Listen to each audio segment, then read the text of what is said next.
Seconde articulation de ce journal, le Dimanche Magazine. Notre invité nous a rejoint en plateau. C'est M. Adama Coulibaly du ministère de l'Éducation nationale et de l'alphabétisation. Il est inspecteur général, coordonnateur général. Bienvenue encore, monsieur Coulibaly. Avant d'entamer les échanges, on va d'abord suivre ça. C'est un reportage que nous proposent Sephora Zegui et Jean-Marc Djadji. À quelques jours de la rentrée scolaire 2022-2023, Mariatou Koné, la ministre de l'Éducation nationale et de l'alphabétisation, a réuni tous les acteurs de l'école afin d'échanger avec eux et de leur donner de nouvelles orientations. C'était le lundi 5 septembre 2022 au lycée d'excellence Alassane Ouattara de Grand Bassam. Mariatou Koné a lancé un appel à la responsabilité individuelle et collective de la communauté éducative nationale pour servir une école de qualité comme le demande le thème 2022. Soyons des citoyens responsables pour une école de qualité.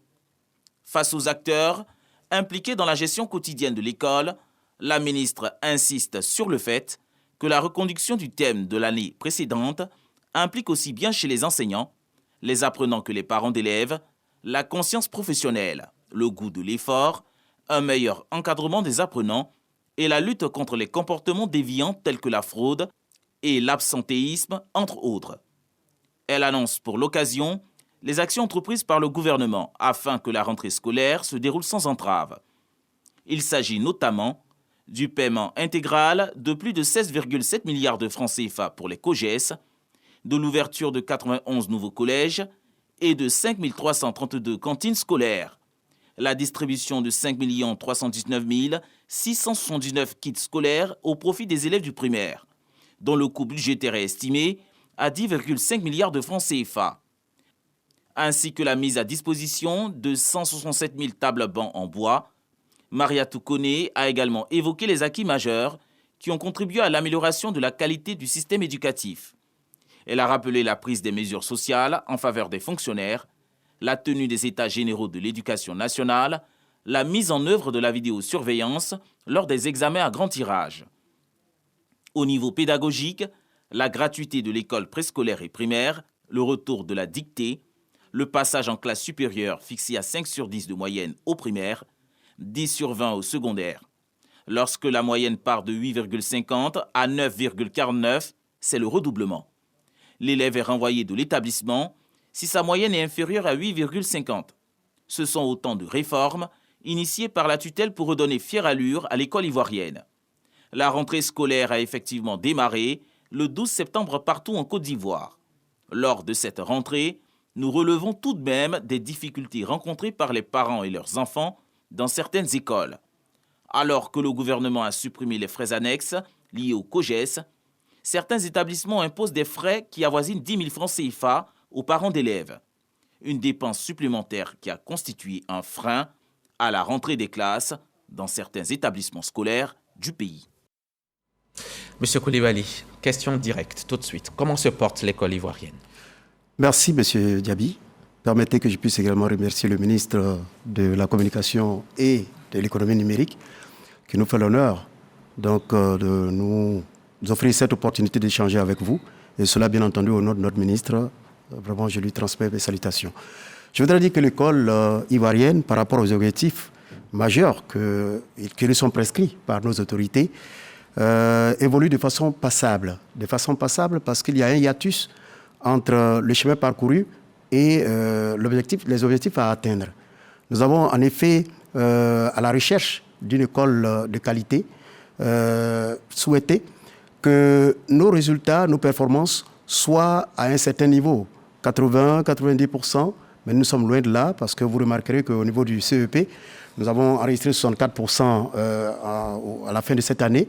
Au niveau du BPC, 28% et au niveau donc du baccalauréat, 30%. C'est des résultats qui indiquent clairement que nous sommes loin, n'est-ce pas, de nos objectifs et que nous avons besoin, n'est-ce pas, de travailler. Vous donnez une note passable à l'école ivoirienne. Pourquoi pas bien? Pourquoi pas très bien? Qu'est-ce qui manque Pourquoi exactement? Bien, pourquoi pas très bien? C'est la note que vous demandez à vos élèves. Très oui, bien. Bien. Disons que pourquoi pas bien? Parce que les niveaux, n'est-ce pas, de notation sont bien stratifiés. Passable, c'est juste 10. 12, c'est assez bien. 13,50 c'est assez bien également, et puis à partir de 16, on parle de bien, et un peu plus loin, très bien. Cela parce que nous avons du travail à faire.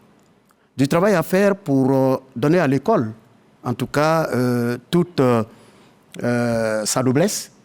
Il s'agit d'un centre, n'est-ce pas, d'incubation, où on forme les jeunes à la recherche du capital humain. Un capital humain qui doit être productif, un capital humain qui doit être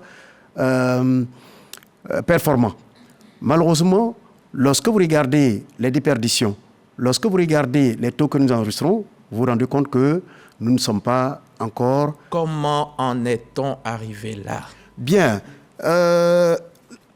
il y a plusieurs paramètres qui peuvent expliquer cette situation. Nous savons, et nous le disons toujours, que l'école n'est pas un sanctuaire. L'école fait partie du microscope social. L'école, donc, est le reflet, n'est-ce pas, de la société. Et quand vous regardez autour de vous, notre société, vous vous rendez compte qu'elle porte beaucoup de tares. Ces tares affectent l'école et font que nous avons des difficultés, n'est-ce pas, à avancer. Vous savez, on ne le dira jamais assez, l'on apprend à travers 3 mécanismes. Il y a l'observation, il y a la formation, mais il y a également la pratique. L'action. L'observation, l'action. L'observation, c'est un des éléments qui, naturellement, est pris en compte par nos jeunes. Ils observent les adultes pour copier, ils observent les adultes pour se forger eux-mêmes, n'est-ce pas, une personnalité. Mais lorsque vous regardez autour de vous, que vous vous rendez compte que la société ne donne pas de bons signaux, vous, en tant qu'être immature, vous avez le sentiment que c'est ce qui est classique, c'est ce qu'il faut aborder, et cela peut poser donc des problèmes. Nous avons connu, en ce qui concerne la Côte d'Ivoire, de nombreuses difficultés, de nombreux problèmes. Il y a eu les crises qui ont affecté, n'est-ce pas, le système éducatif pendant longtemps. Et ces crises qui ont également affecté la société font que nous sommes à la recherche, n'est-ce pas, de nos marques. Et pour la recherche de ces marques, nous avons donc le gouvernement qui fait des efforts élevés, des efforts forts pour faire en sorte que nous puissions donc conduire le paquebot donc, de l'école à bon port. Nous avons également Madame la ministre qui, à travers, n'est-ce pas, des réformes qu'elle propose, nous permet, n'est-ce pas, de relever la tête. On peut citer, par exemple, la réforme au niveau de la formation initiale des maîtres, au niveau des CAFOP, qui sont donc les centres où sont formés les enseignants, qui désormais durent 3 ans au lieu de 2 années. Nous avons même le format, n'est-ce pas, de la formation qui est passé de l'aspect disciplinaire à l'aspect modulaire. Nous avons une alternance régulière entre l'aspect théorique et l'aspect de la formation pratique. Tout cela pour que ceux qui sortent de ces écoles-là soient bien outillés et capables, n'est-ce pas, de tenir une classe selon, n'est-ce pas, les règles des démarches pédagogiques qui sont donc prescrites. Alors, on va retenir que tout ce qui nous arrive, c'est à mettre au compte des crises, des différentes crises qu'on a connues. Bien entendu. Est-ce que tous les pays qui ont été en crise ont des résultats comme le nôtre dans leur milieu scolaire? Bien, ce qu'on peut dire, c'est que forcément, les crises affectent. Oui. Tout dépend de la façon dont l'on rebondit. Et pour le moment, on n'a pas encore rebondi. On est en train de rebondir. Nous sommes en train de rebondir. Et justement, l'un des moyens qui nous permettent de rebondir, c'est bien entendu les assises, les états généraux. Justement, où on en est avec les résultats? Début septembre, vous avez remis des conclusions au Premier ministre qui va les remettre au chef de l'État. Où on en est? Qu'en est-il? Dites-nous quelques conclusions de ces états généraux. Bien, il ne m'est pas loisible, n'est-ce pas, d'évoquer ces conclusions parce que cela relève des prérogatives donc, du président de la République qui, lorsqu'il recevra, n'est-ce pas, ces conclusions, les analysera et nous donnera, n'est-ce pas, des orientations claires à suivre. Ce que je peux vous dire, c'est que les discussions ont été ouvertes, très ouvertes, elles ont été holistiques. Tous les problèmes ont été posés. Ont été posés avec la participation de tous. Et c'est cet élan, n'est-ce pas, de solidarité autour de l'école que nous recherchons. Gageons qu'il permettra, au sortir, n'est-ce pas, de ces états généraux-là, que nous puissions ensemble amorcer les changements amélioratifs que l'école attend. Le redécollage de l'école ivoirienne. Voilà. Justement, la rentrée scolaire, c'était le 12 septembre dernier. Comment elle s'est passée? Faites-nous un point de cette rentrée. Bien, la rentrée s'est déroulée de façon classique. Nous observons que les premières semaines sont des semaines qui n'enregistrent pas une très grande affluence. Parce que justement, comme chaque année, ce qui surprend, dans la mesure où c'est un cycle pour lequel les informations sont données longtemps à l'avance, les parents devraient prendre, n'est-ce pas, les dispositions pour faire en sorte que les enfants soient à l'école à date. Ceci pour faciliter, n'est-ce pas, la couverture du quantum horaire afin de permettre que les élèves soient exposés au temps d'exposition normale à l'enseignement-apprentissage pour avoir une année bien remplie. C'est donc la faute aux parents qui n'inscrivent pas très rapidement les élèves. Je ne dirais pas tous les parents, mais d'une façon générale, ce que nous observons, à partir, n'est-ce pas, des missions de supervision que nous avons organisées depuis le 12, nous observons que c'est maintenant encore que certains enfants sont à l'inscription en ligne, qui pourtant a été lancée. Lancé, fermé, ouvert, parce que ça devait être fermé avant le début de l'école, avant la rentrée des classes, mais vous avez fermé, vous ouvrez, vous fermez l'inscription en ligne. L'éducation, c'est un élément très sensible. On ne peut pas prendre des positions tranchées, surtout quand ces positions peuvent empêcher des enfants, peuvent établir une rupture entre les enfants et l'école. C'est pour cela. Mais vous ne vous dites pas aussi qu'à force d'ouvrir, ne pas ouvrir, ouvrir et fermer, chaque année, ça va se refaire parce que les parents se diront que de toute façon, ils vont ouvrir. Ils ne veulent pas que nos enfants restent à la maison. Nous ne souhaitons pas que les parents en arrivent là. Ce que chacun doit comprendre, c'est la responsabilité qu'il doit manifester vis-à-vis, n'est-ce pas, de l'éducation de ses enfants.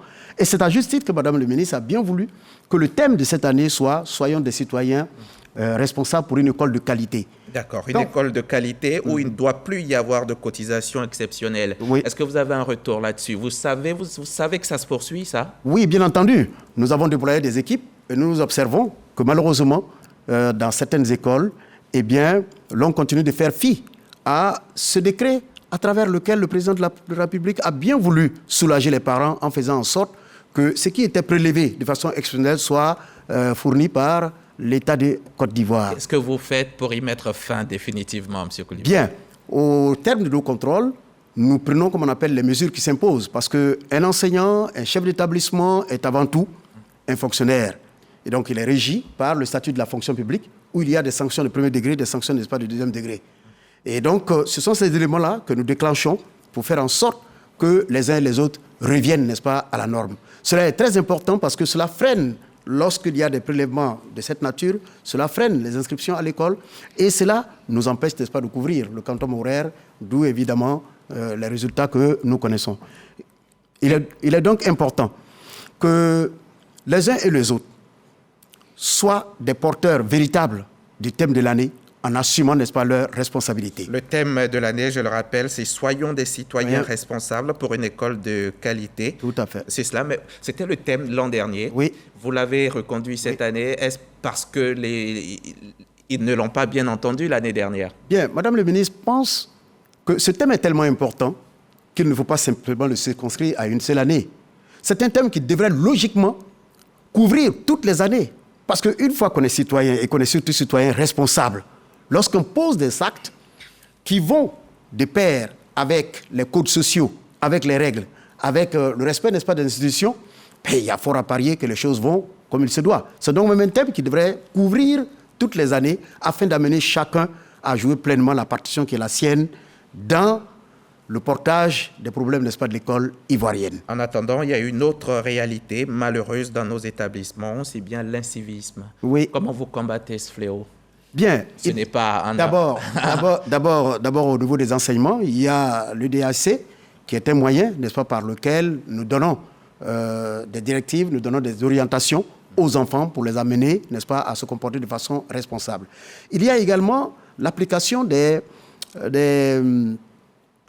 l'application, comment je vais appeler ça, Parce qu'en matière... des règlements intérieurs. Chaque établissement est doté d'un règlement intérieur et le règlement intérieur régit, n'est-ce pas, la vie de l'école. Nous avons les éducateurs qui sont chargés, n'est-ce pas, de la mise en œuvre, de l'application, n'est-ce pas, de ces règlements intérieurs et nous les utilisons chaque fois qu'il y a des déviations, chaque fois qu'il y a des déviances afin, n'est-ce pas, de ramener, n'est-ce pas, à la norme. Et nous continuons, n'est-ce pas, la sensibilisation.